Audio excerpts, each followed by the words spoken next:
It's Just a Mirage by EmpyrealInvective. I'm sure everyone has heard of mirages in the desert. At one point or another, I'm certain everyone has seen that old cartoon where two people are stuck in the desert and one begins to hallucinate and see an oasis, which upon investigation quickly turns into a cactus or a scorpion nest.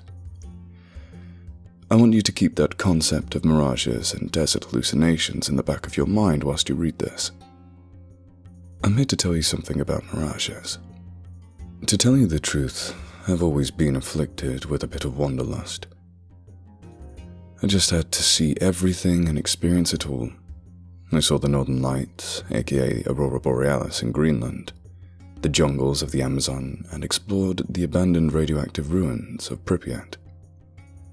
I love to visit places that very few people have actually seen. My latest conquest was the Gobi Desert. I'd always wanted to boast and say that I had trekked through a desert. I'm also a bit of a cryptozoologist. I stalked around the woods of New Jersey hoping to see the legendary Jersey Devil. I wandered around almost every wooded area, expecting to catch a glimpse of Bigfoot. My trip to the Gobi Desert held ulterior motives. I wanted to see the sights and travel through the desert. I also wanted to search for the Gobi Desert deathworm, also known as the Mongolian deathworm. The descriptions of the worm only piqued my interest. It was 2 to 5 feet long, bright red, and was capable of killing anyone that touched it. So I spent the next couple of months working, scrimping and scraping enough money together to afford a trip to the Gobi Desert. I even managed to hire a guide to take me through the desert. That cost me a little extra, but I thought it'd be worth it. The day finally came when I hopped on a plane to Mongolia and set about appeasing my wanderlust and hunt for the legendary cryptid. As I was inexperienced with the area, I wanted to find my guide right away and set about touring the area and pick up a bit of local culture. But first I had to check into my hotel. My guide promised to meet me in the hotel lobby at noon.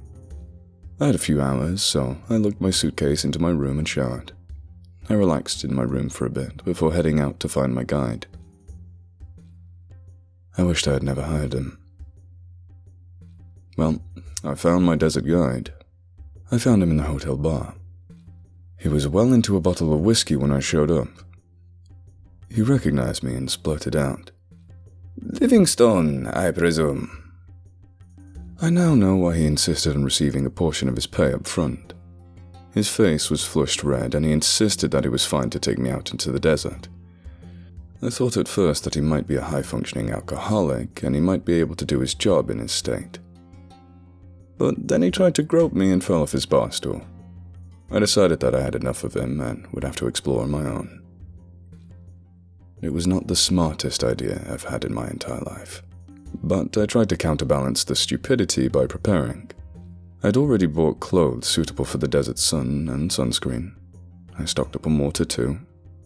I had sent my phone with me in case of emergencies as well. I bought a map and compass across the street at a store and checked in to make sure the map was up to date and the compass was in working order. It took me a few hours to round up all the supplies, and now I was set to begin planning the logistics of my trip. Logistically, I planned the route that would take me to lesser traveled parts of the desert to increase my chances of seeing evidence of the cryptid. I would go on a horseshoe path that would bring me back to the city. It would be a day trip, and I would be back before sundown. I was prepared for almost anything the desert could throw at me. With all my work and planning out of the way, I decided to get a good night's sleep before attempting the 5-mile hike. On the way up to my room, I passed my desert guide being thrown out of the hotel bar. Good riddance. Luckily, I woke up the next morning feeling refreshed and free of jet lag. I was ready for my trip. I loaded all my stuff and set out on my journey. I felt foolish for walking off on my own into the desert, but my desire to see something that only a few rare, extremely privileged people have seen drove me forward. I was going to see the Mongolian deathworm if it was the last thing I did. That, boys and girls, is what you would call irony, or at least dramatic foreshadowing. Ordinarily, I would be hesitant to go out into the desert like this. but I was oddly invigorated. The first few hours of my trip were fairly uneventful. I passed by a few people heading back into the city. They gave me odd looks, and I could tell they were wondering why I wasn't with a tour guide like they were. I'm sure my guide was passed out in an alleyway somewhere, and I had no intention of giving him a second chance to try and cop a feel. The sun wasn't that bad with my hat and sunscreen on. Of course, I didn't know that the Gobi Desert hits its peak temperature in early afternoon. Walking through the desert, I would check my compass every few minutes to make sure I was heading along the path I had set for myself. It's easier than you think to get completely lost. As soon as you get far enough out, there are no real defining landmarks you can use to guide yourself back. By sticking southbound, I would be able to return back to the city just by going north. My path was set to keep the city within my sights, just in case. I glanced back and saw the top of the buildings peeking out over the horizon. I was in constant awareness of my surroundings. I was always looking around, hoping to catch sight of the legendary cryptid. I knew it was a foolish dream, but this was just an exploration, a foray. I had a more detailed plan for the next time I ventured out into the Gobi Desert. I just wanted to acclimate myself to the desert so I could take a more daring route next time. So, I'm not completely sure what I saw out there. I was looking at the ridge of the desert when a minute motion caught my eye. It was hardly anything, but it looked like sand falling or at least shifting. I would have attributed it to the wind, but the way it shifted was odd. It wasn't like sand falling in a cascade, it was more like something was displacing the sand with an undulating motion. I rubbed my eyes, but the image stayed with me. Did I see what I thought I saw? Was I seeing a large creature slithering, burrowing under the sand? Pushed onward by my encounter, I began to run towards the motion. This was what I was looking for, what I wanted to see. My backpack banged against my lower back and the straps dug into my shoulders. The compass around my neck swung pendulously back and forth. I kept my eyes on the movement ahead of me, afraid that the second I moved my eyes away from it, it would disappear. I ran for a couple more minutes, drawing closer with each step. Was this actually the legendary cryptid? I was a little ways away when the shifting sand stopped completely. I stopped dead in my tracks. I wanted to get closer, but the mental image of walking forward and falling into the gaping Sarlacc-esque maw dissuaded me. I didn't want to disturb whatever was beneath the sands, especially something as reportedly toxic as the Gobi Desert deathworm. I was paralyzed with uncertainty for a few minutes. As I waited and weighed my options, a horrible realization began to dawn on me. What direction was I heading when I ran after this thing? At this realization, I whirled around and realized that I could no longer see the buildings behind me. I had wandered off the path. I looked down at the footsteps I had left behind. Lady Luck was on my side. I could see them. A desert breeze hadn't eradicated them yet. I spun around, trying to find any identifying landmarks, but the desert was barren. I could still use the compass to backtrack to the city. I went to look at my compass, and my stomach sank. Magnetic fields. There had to be some magnetic disruption nearby. The compass needle was spinning like I was standing on a giant magnet. I moved around, hoping I could get out of the range of the magnetic field and orientate myself. No matter how I moved, I was stuck in the magnetic field. As I spun around, growing increasingly desperate, something caught my eye. It was like a shining light. It flickered off in the distance, kind of like a strobe light. Was someone signaling me? God had given me two choices. The sun was beating down on me now. I could try and follow my footprints back to the city, or I could go to whoever was flashing that light at me. I knew if I tried to retrace my path, I would eventually lose my trail because of the desert winds. I also knew that I had no idea who was signaling me. I could walk right into an abduction or worse. I decided to investigate whoever was calling out to me with the light. I began walking. Once I determined that the person was using a mirror or reflective surface in the sunlight to create the effect, I felt comforted. There had to be someone there to create that light effect. I refilled my canteen using the built-in camelback in my backpack as I walked towards the flickering light. I looked down at my compass every now and then, and the compass continued to mock me with its dancing needle. The sun continued its assault on the landscape, and I knew that at the end, I was going to have hellacious sunburn on my exposed skin. I continued walking towards the signal. I was drawing closer to that signaling light. It was now about a mile away. It seemed like the closer I got to the light, the more urgent the flashing became. Whoever was shifting the mirror in the sunlight was working as hard as they could to keep the light flashing and guiding me to them. I could only hope that I was about to stumble upon a tour or encampment.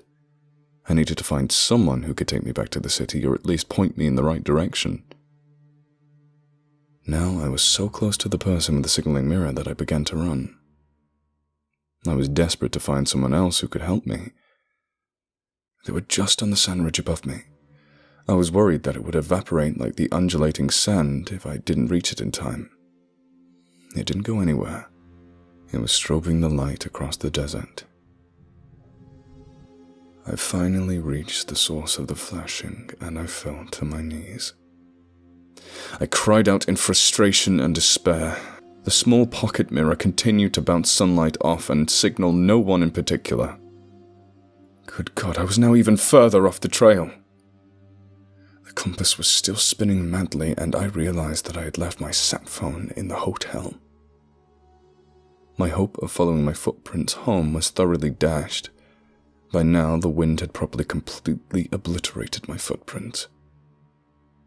They would be buffeted over by the blowing winds and shifting sands.